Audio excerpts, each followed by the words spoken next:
Kim Graham's approach to her photography is romantic and nostalgic, yet it's fresh and innovative.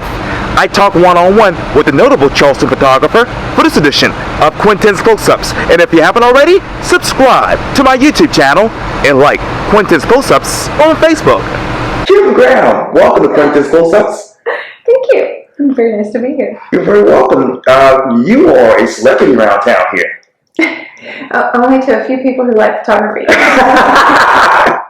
I should say that you're a notable photographer. You do weddings, you do, notable photos around town, and I know that you're a sought-after photographer when people come here to Charleston and people who actually live here in Charleston. Well, thank you for saying that. Yeah, you're very welcome. Who is Kim Graham these days? Oh, see, I like that you added these days. Because I'm different today than I was yesterday. So today I am happier, calmer, more peaceful, but still driven, but in a more paced way. I still chase light, but I'm a little less like a squirrel and more like an old dog, maybe. I'm happy, I guess that's just it. How do you chase that light with your pace right now as a photographer? I trust that what I'm supposed to see is going to find me. So if I am putting myself in the place I need to be, if I'm living right, loving people, I'm just going to have every single thing I need. So when I show up yesterday to a shoot, we just, like the perfect light, the perfect scenarios, it all just kind of happened. And then along the way, I saw a few other things that I needed to just grab for myself, like scenery around Charleston, that I already know has a client base. So it just happens. It's a lot less like struggling to make sure I show up somewhere. I just have to wake up and step outside.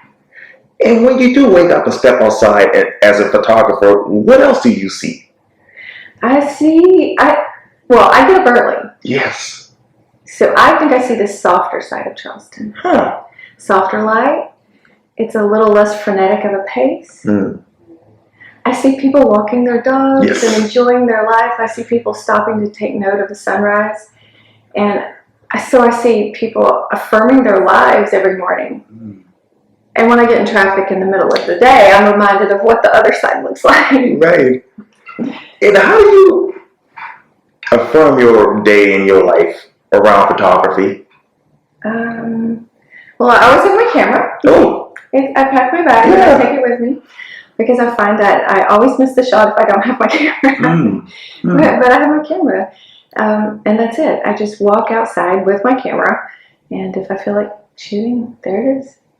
What do you like to shoot? I like to shoot pretty things. So pretty is what I do. I'm not really looking for edgy or raw. I'm looking for beauty. I want to bring out the beauty of the city.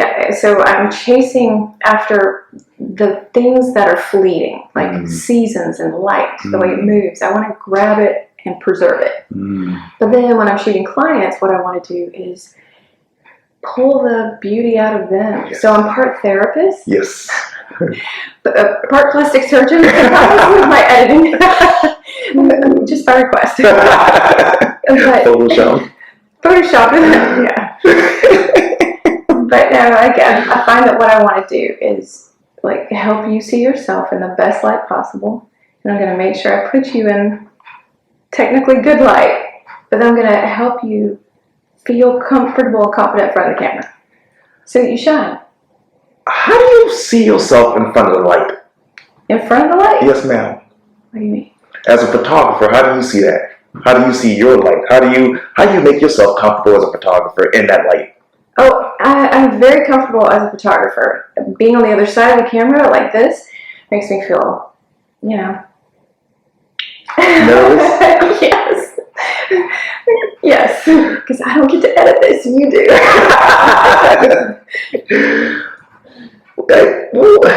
And you mentioned earlier the beauty of Charleston. What is that these days? Another deep question, because that was just my camera falling over, no big deal. Charleston's changing so fast. And so I have struggled. It's an ebb and flow. I struggle with the new things. Sometimes I call them the ugly things, the less thoughtful buildings, the roads that are just congested, litter, things like that. The things that are the sign of us growing really quickly, escalating prices. But I still find my places to escape because I'm an introvert. And so I'll find places out in nature. I mean, these things could be not deemed a park. They could just be like behind a building, a piece of green that's not been developed. I will find my space. And then I'll just stand there and listen to the birds and watch the light and kind of lose myself as to where I'm at. And then Charleston just starts creeping back in, that good part. Like, oh, look, there's a crumbly something, and there's a remnant of something, and I wonder who lived here before. The stories. How do you tell those stories with your photography? First, I have to listen, because if you listen, you hear the stories. Like people talk. They're just people who love Charleston. They're tour guides. They're historians. Yes. One of our mutual friends. Right. Taught me a lot about that. So I listen, and I try to be thoughtful about the way I capture things, because Charleston also has a past that hurts some people. I posted a picture recently of Boone Hall, and I really offended somebody who lives somewhere else, who thought I should just never mention Boone Hall again because of its past. But what I see is I erase the beautiful people who built that place if I don't tell the story. Their lives matter. They had hardships, but they lived here and they created beauty, lasting beauty, and it deserves to be commemorated. So that's how I try to be thoughtful, but don't turn away from it. And this might be off topic a little bit, but why does photography matter? Well, things change really quickly. I was thinking about that this morning, about how pictures matter. And people told me, I've been doing this now for 22 years as a professional. That's a long time. I turned 50 this year. I'm like, did I really know? I was told just that. I still feel like I must be like 25 or something.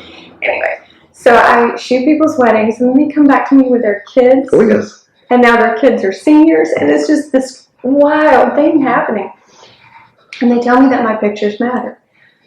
They matter because memories of people who've passed away or happier times. Yes. But pictures also matter of Charleston, because I've got some pictures of Charleston that I'm fond of, like some buildings that are gone now. Yeah. Oh, yeah. Yeah. So it matters to tell the story of history. How much do we love looking back and looking at historic photos? Those photos matter. They tell us a whole story from a time we couldn't be in. That's why photos matter. How could you tell Charleston's story through your lens 5-10 years from now? How will I tell it then, or how will I use today's pictures to tell it then? Both. The comparison. Yes. So the city has me do, they call it a Throwback Thursday series. So they pull an archive, a photo from the archives at Historical Charleston Foundation, and they use one of my current photos as a side-by-side comparison. And sometimes I'm struck by the fact that some things are so much prettier way back then. But then sometimes things are so hard and they're way prettier now. But we need that so that we know, are we going in the right direction? I think that's what my pictures will help. It'll show people, oops, I think we made a mistake. We need to go back. Or that's a good move. We need to keep going in that direction. In that context, is Charleston in danger of losing its soul? Oh, every place has that risk. Depends on who's at the helm.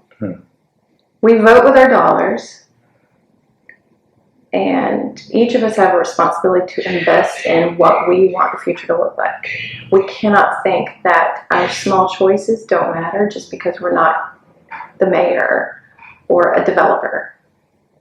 Like what I choose to take pictures of and share with the world, that's my investment. What I choose to buy, that's my investment. So yeah, it matters. What else do you want to invest in when it comes to photography? Well, my real investment is in people. Even though I shoot a lot of scenery, yes, my investment has always been people. I feel like that photography is my career, my life purpose maybe, but my mission field is people. God gave me a talent and a city so that I could feed into people's lives. And when I say like I'm a part-time therapist with people, sometimes it's to make them feel comfortable in front of the camera, but more often than not, I feel like we have church when I shoot. And my clients always come back to me because I want it to be like a well of life-giving moments. So that's what I'm doing. I'm trying to do anyway. What have been those life-changing moments for you as a photographer? Usually when I really mess up. Oh. These are, we learn best from our mistakes, I think. Our valleys rather than our mountaintops.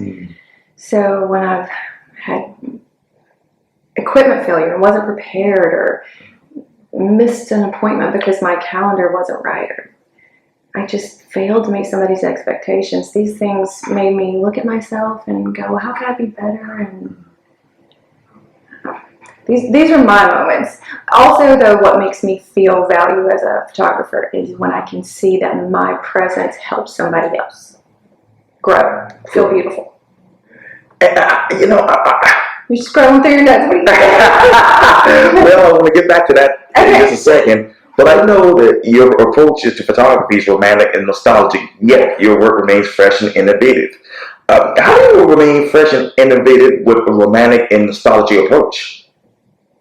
Well, equipment changes, techniques. Like I have things stored on, what are those things called? CDs. Right. Oh. I have negatives. I was a film shooter, Right. and then, and so I have to be innovative in that. I have to roll with the times. I was just researching this morning, what are they called? NCTs, maybe? There's an acronym, but it's a way to share information that isn't a flash drive anymore. So this 50-year-old has to figure out how to stay fresh and give their clients what they need, Right. But at the same time, I want to capture them in a timeless way so they don't look back on those pictures and go, what were we thinking? Yeah. So there's the timeless. And then the innovative is, just delivery maybe of images and the equipment that I use. What is the biggest difference from when you started as a photographer to right now as far as the equipment and the resources and the technology? Well, my career literally was born on the beginning of social media. So when I started, people weren't doing selfies. Right. And they weren't sharing every single part of their life. Right. And they really wanted photos hung on the wall, framed. And now they sort of do. Sure. They're more likely to actually buy prints of Charleston and put them on the wall than their family. Right. So times are different that way. They want a catalog they can put on Facebook. So things have changed.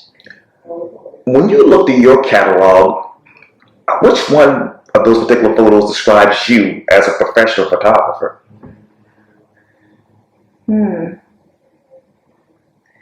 That's so hard. That's a hard question. I don't know. When people have asked me to narrow down my photos, my favorites, the reason I don't have a book yet is because I can't narrow it down. I need somebody to do that for me. So if I had to pick out an image that defined me, or a type of image, I'd be just stuck. I don't know.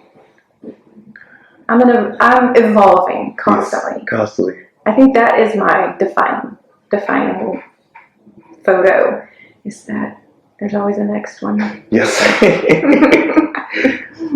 And when you look around this peninsula and even beyond, when you think of Sullivan's Island, Isle of Palms, West Ashley, Johns Island, Daniel Island, which part of Charleston is stuck and actually evolving? I would have said Johns Island maybe 10 years ago. Yes. Before. Right. And now it's these places that I'm scared to say their names. Please don't change. Rockville. Yes. Like Guatemala. Right. They're adamant about not changing. Right. And that drives people crazy, but it doesn't me. I really appreciate slow dirt roads that take a long time to get there. Yes. I don't even mind that I can't afford to move into that market. I love that it exists for me to walk down and take photos of. I love places like Soul Agree. Yes. I go out there and take photos, and they look at me like, "Girl, why are you there? Yeah. This isn't your neighborhood." And I just smile and I take pictures, and then I move along. Right. But that is their neighborhood, and they have claimed it, and it's not changing.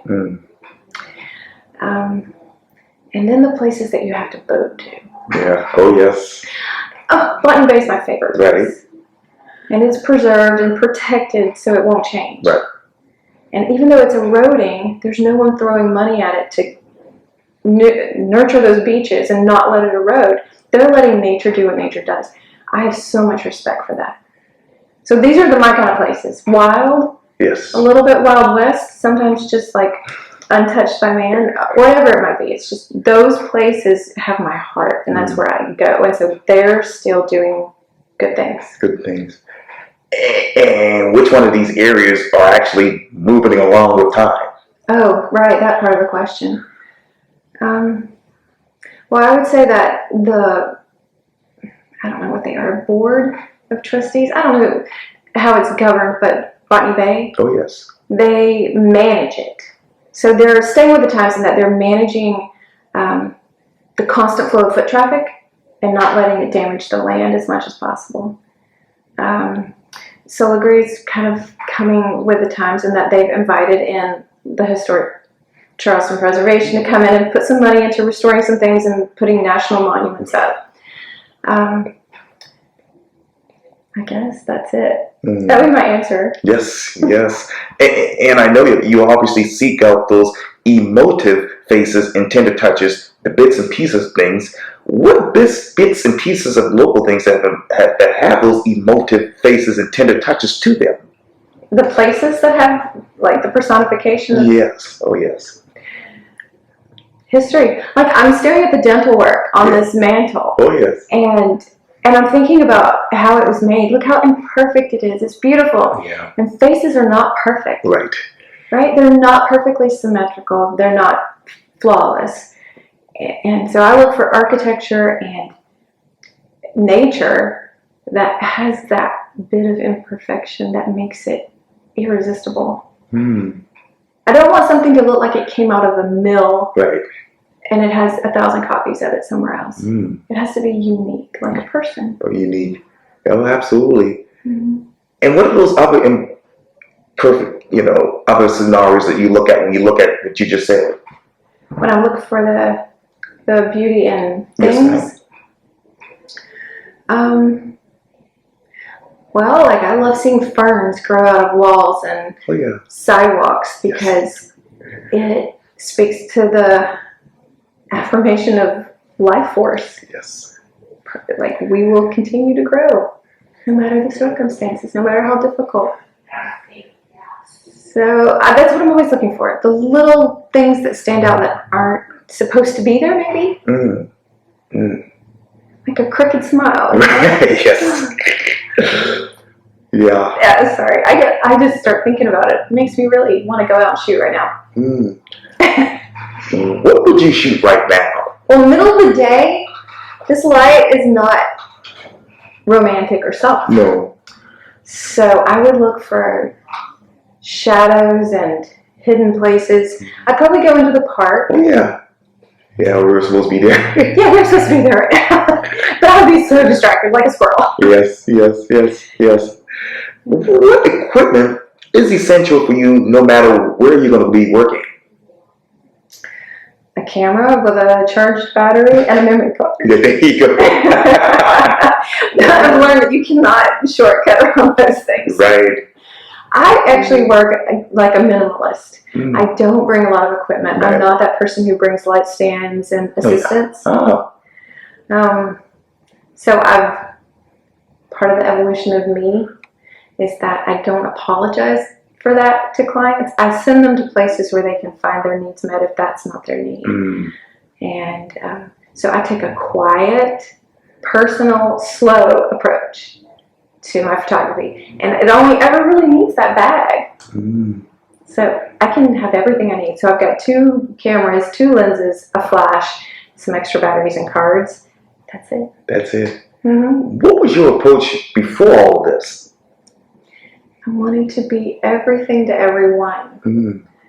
I have evolved from being a people pleaser to understanding that that's not a positive. Right. Yeah. So I don't try and say, okay, what is it you need? Okay, I'll be that person. I think I did that for like a decade. Followed trends with editing, followed all the trends. I was shooting primarily weddings, and it is a trend-driven business. So I would have brides come to me and say, this magazine spread is what I want to look like. I want my pictures to look exactly like this. And so then I was trying to remake myself so I can remake her to look like that. And it was just so forced and fake, and it was not nurturing to either of us. And I luckily have been able to step back from that and let other people do that. What are those other trends you're following right now in the photography world? Well, the fact that I'm on social media, I suppose, is following a trend. It's not natural to me to do that, yet I do it, right? Yeah. What other trends? I don't make, you know what? I think I started like sharing my life on Instagram as an exercise in stepping outside of what people think. Like, Kim, you can do this. It doesn't matter if people think you look silly. It doesn't matter if you're not as this person. Just be authentic. And, it was an exercise for me. It benefited me because people loved the authenticity of it. And it drove business my way. And then it became a thing I had to do. So there's been all this ebb and flow with learning how to manage that. Doing it for the right reasons. So I've stepped back a lot, like during COVID. There was a lot of tension in the world. And people didn't necessarily appreciate just somebody being kind and authentic. They wanted you to be angry and upset like them. So I just pulled back from that. I'm like, no, I can't feed into that. So I waited, and it's a gentler time again. And so I'm stepping back in front of my own camera for the right reasons again. Because that space I took away their need for me to be something. And now I'm just going to be me again. I told you, I'm different today than I was yesterday. And definitely before COVID.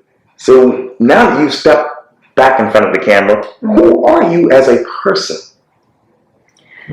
I care less, in a good way, about what people think. I think I've really fine-tuned that I'm going to be me unapologetically because I'm a good, loving person most of the time. Most of the time. Sometimes I, wish people get out of my way in traffic. But most of the time I'm good and love it. And if I post too many pictures of flowers and butterflies, oh well. I'm going to do it because it makes me happy. Yes, and it's your content. It is. And I'm going to get up every morning and see sunrise, and I'm probably going to post a picture of it. And it might drive some people crazy, and others are just happy that they got to be there. What inspires you to constantly get up so early? I told you that life-affirming thing. It is, I don't know, my day is so much better if I do it. I have quiet time with God. I reflect on all that's good in the world. If you start your day in a rush, feeling behind, and then just noise, what is your, I need to fill my tank so then I have things to give people. So I fill my tank with quiet and nature and God, and then all day long I can be a well of goodness for people. Yes. That's what I do. And when you fill your photography tank, what are you giving to your clients? Oh, the beautiful blessing of that is if I do what I'm really made to do, instead of trying to force myself to be something for someone else, I actually end up blessing people better more often. And my people find me. And so I'm not trying to be everything to everyone. And I don't even advertise at all. And then when I find my brides, I only take like a half a dozen a year. And it's just this beautiful thing. I love it. A matter of fact, you work frequently, your work that is frequently endorsed the covers of Charleston magazine, and obviously you appeared on the pages of Southern Life Living, Travel and Leisure, and numerous other national publications. Organizations just like the Historic Charleston Foundation and the Charleston Business Bureau turn to you for your documentation. And I watch your video almost every day at the Business Center. I'm sure you're talking about that. Well, no, not really. It's good to see the locals doing their thing. But refraining from modesty, Kim, what differentiates your art from the other photographers? I don't know. I really just feel like God's just been blessing me. And Yes. People don't like that answer, but it's the truth. Yeah, it is the truth. If you love people, I feel like if God just, sometimes he'll say, you need to go give this person your services. You just need to do this for this person. Right. I can feel them hurting. And then he just heaps on these extra things. Like someone will say, we want to pay you all this money for something you've already done. And I'm like, how do I deserve that? I don't deserve any of it. I don't know. It could be anybody. It's God's goodness. Yes. The favor and grace of God. It really is. It Yes. really is.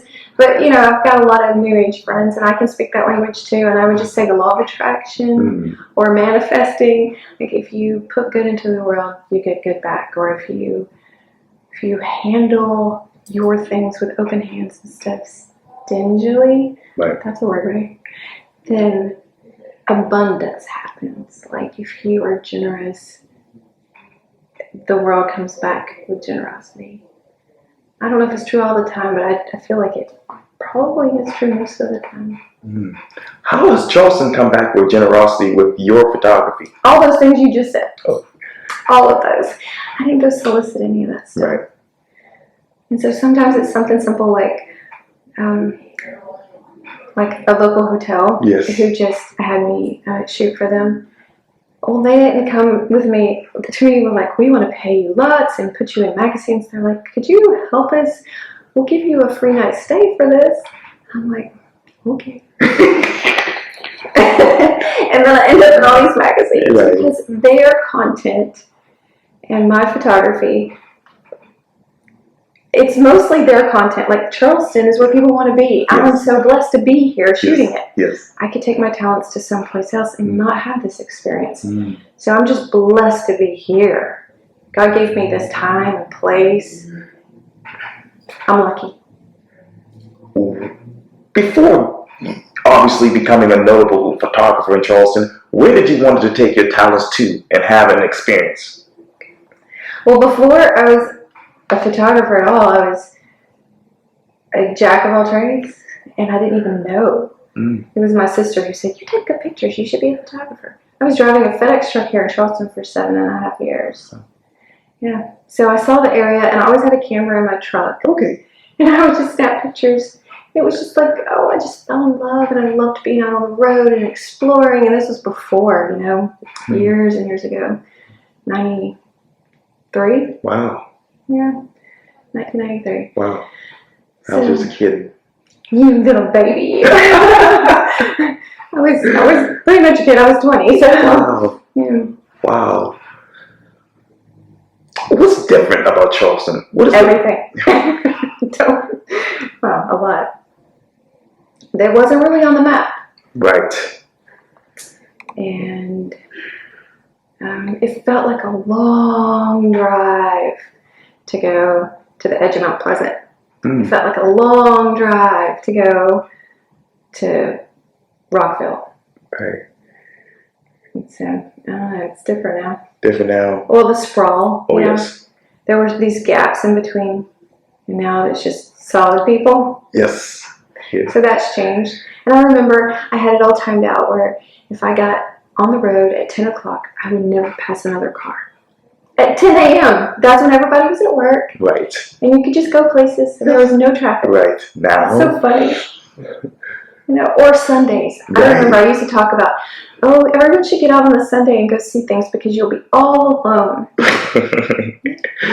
No. It's changed for some reason, but obviously. Obvious reasons. Yeah. And I've done my part in investing in people coming here. All of those publicity photos for Charleston, it helps bring tourism. And obviously, we know that Charleston gets lots of publicity, as you mentioned. How could it be a shining city on the hill, a more holy city? I have all kinds of deep thoughts about that. How could it be a more holy city? Is that what you said? Yes, ma'am.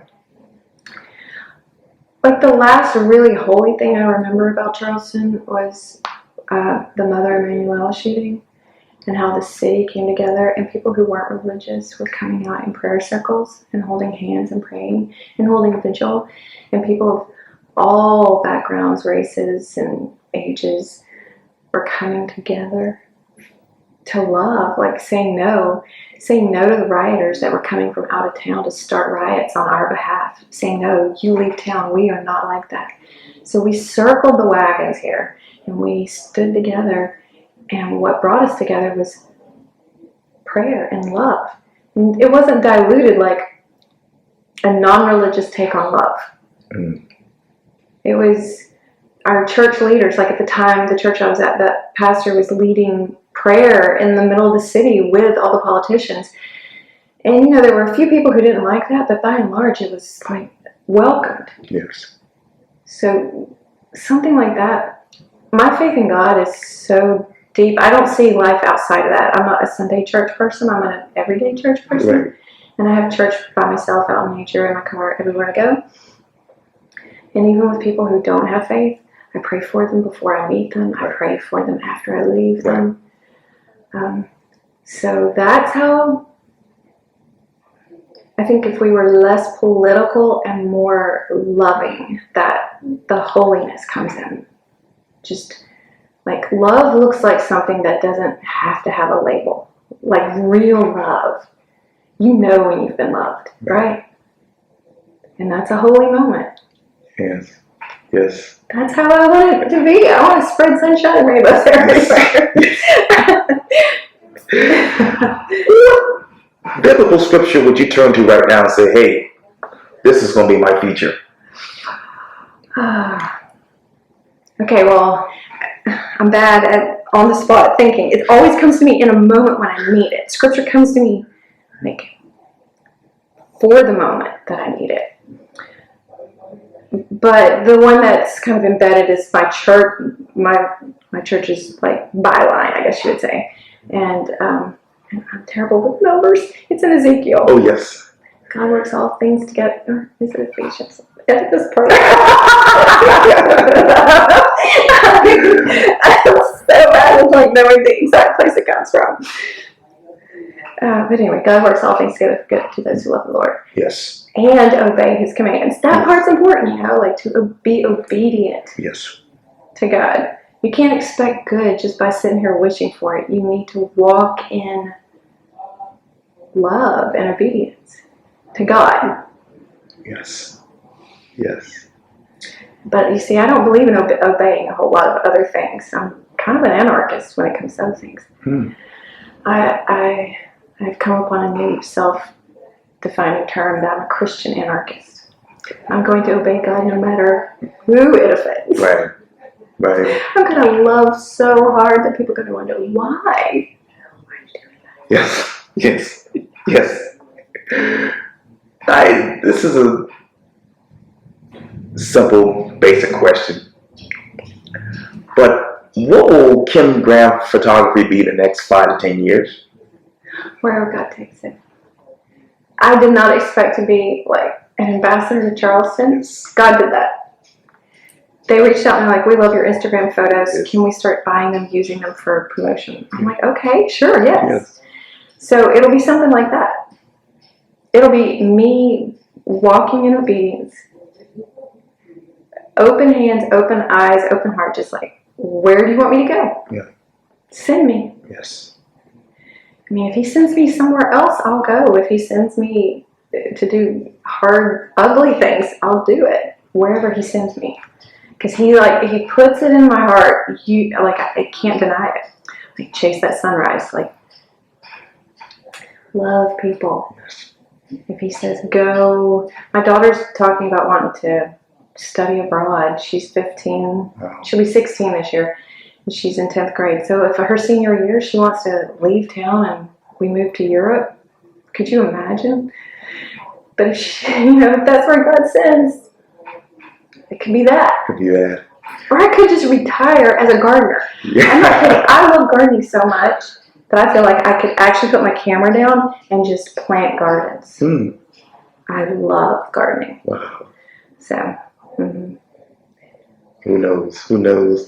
And what do your kids think about you as a photographer and as a mother? Well, they're not here, so I can say they love me. They think I'm awesome. But because they may watch this, let's see. No, my boys, they're 22 and 20, and they're hockey players. They live in Canada. Wow. And I think they think that I'm okay. I'm good. They love me. They may not totally get it. They may think I'm a little woohoo. I don't know. But my daughter, she's my best friend. Yes. And so she thinks I'm great. She actually wants to spend all of her time with me. I'm trying to send her other places. Like, don't you want to go do this or this? Right. She's like, no, I just want to hang out with you. Like, to me, that speaks, right? That says she thinks I'm great. Yes. Thanks, Gracie. Right. And how do they separate the two, photographer and mom? Never have. I never have. Like, the kids were tagging along with me on shoots from early on. They were assisting me. Like, I would have them, like, do cartwheels. Make those little kids smile. I'm going to take their picture. You entertain them. Go get my gear. Go over there and play. And don't get in trouble. I'll be done in an hour. So, because, I've been single for a long time. And so as a single mom, I would often take my kids with me to family shoots and have them just play. Yes. Right. So it's always been mom and photographer. How would you photograph your kids now? First of all, sorry. I'm 50. So it happens. I would, I do photograph my daughter, but I always ask. Yes. So I used to photograph and just like convince, bribe, force. Get in front of the camera. I love you so much. Let me get your picture.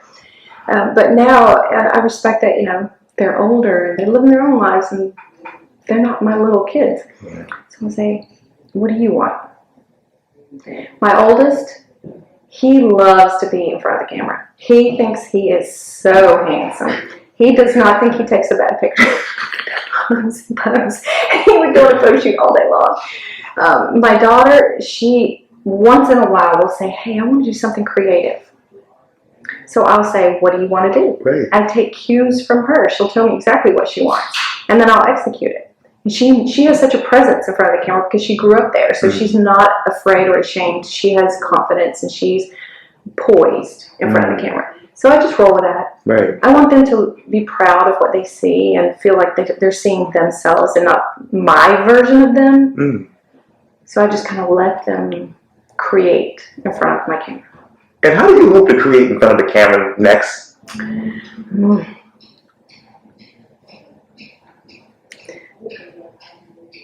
I don't think I have any specific goals. Every day I just,